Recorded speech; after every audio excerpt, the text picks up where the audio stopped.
কিশোরগঞ্জের পাখন্দিয়া উপজেলার মির্জাপুর মৌজায় অবস্থিত ঐতিহ্যবাহী রঘুনাথ ভবনকে সংরক্ষিত প্রত্নসম্পদ ঘোষণা ঘিরে দেখা দিয়েছে বিতর্ক ও আইনি জটিলতা। অভিযোগ উঠেছে, বৈধ মালিকদের সম্পত্তি ছাড়াই 2023 সালের 18 মে সংস্কৃতি বিষয়ক মন্ত্রণালয় ভবনটিকে সংরক্ষিত প্রত্নসম্পদ হিসেবে ঘোষণা করে প্রজ্ঞাপন জারি করেছে। জানা যায়, রঘুনাথ ভবনের মূল মালিক ছিলেন জমিদার রায়মোহন সাহা রায়। পরবর্তীতে এসএ ও আরএস জরিপে তার উত্তরাধিকারীদের নামের সম্পত্তি রেকর্ডভুক্ত হয়। রায়মোহন সাহা রায় ওনার এখানে ছিল আর কি। রায়মোহন সাহার 4টা সন্তান ছিল। এই 4 সন্তানের মধ্যে তারও আস্তে আস্তে মারা গেছে। একজন ছিলেন ডাক্তার সুশীমন সাহা রায়, তিনি বাড়িতে বসবাস করতেন। তিনিও মারা গেছেন 5টি সন্তান। 5টি সন্তানের মধ্যে 2টি সন্তান চালক থাকে আর 2টি সন্তান থাকে ঢাকা, একজন আছে বাড়িতে। কিন্তু যারা জমিটা আবেদন করিয়া সরকারের কাছে দিয়েছে তারা প্রকৃত ভালো মানুষ না, তারা খারাপ লোক। তারা লুকোচুরির মতন এখানে আসে, ভৈরব থেকে মির্জাপুর আসে, আইসা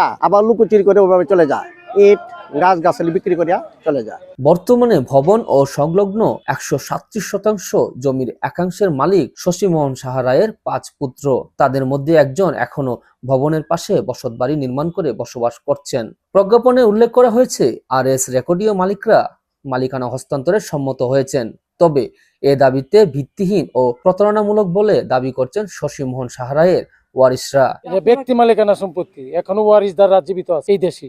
আমাদের গোষ্ঠীঘরের বাড়ি, আমরা বাড়ি 3 বাড়ি, একটা গোষ্ঠীঘরের মানুষ, তাদের মধ্যে একজন তারা। আমাদের হলো ধর্মনারায়ণ সার বাড়ি, এটা হলো মতুর সার বাড়ি, এটা হলো বীরেন্দ্র সার বাড়ি।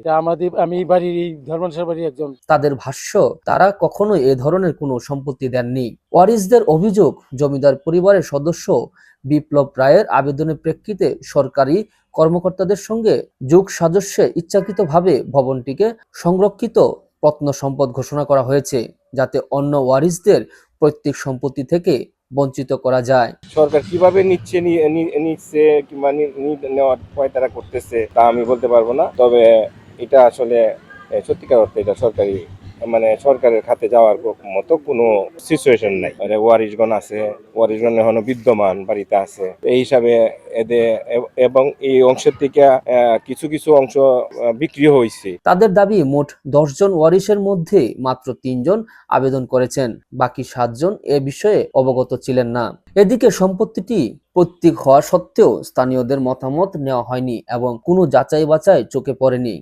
ওনার জমিদার বাড়ি, ঠিক আছে, তারা 4 ভাই, এক ভাই আপন, এক ভাই সতল ভাই আর 3 ভাই। তারা বনে না, ঠিক আছে, তারা বড় তোলা থেকে বড় দেখছে, তারা মাঝে মাঝে কিছু করে বিচ্ছালা এসে বিচ্ছালা তারা জিগানা, ঠিক আছে। এইটা এমন সম্ভবত সংরক্ষিত ভাবে দিয়েছি সরকার, কিন্তু তারা জানে না যাওয়ার থেকে তারা খবর লিয়ে দেয় অবস্থা পরে তো হয় সম্ভবত হাই করে মামলা করছে। মামলা করার পরে আজকে অভিযান।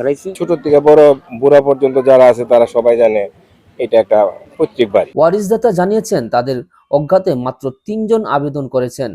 প্রত্নতত্ত্ব অধিদপ্তরে সাইনবোর্ড টানানোর পর তারা বিষয়টি জানতে পারেন। পরে তারা সংশ্লিষ্ট দপ্তরে আবেদন করেছেন এবং পৈতৃক সম্পত্তি ফেরতের জন্য।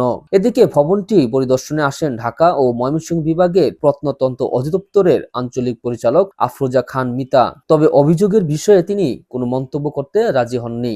আমি একটা রেগুলার কাজ করতে আসছি, এটা কোনো এক্সোটিক কাজ না, এক্সট্রাঅর্ডিনারি কাজ না। এই জন্য আমি আজকে কোনো সাক্ষাৎকার দিতে চাচ্ছি না। এমনি আমার সাথে কথা বলে চলে যান।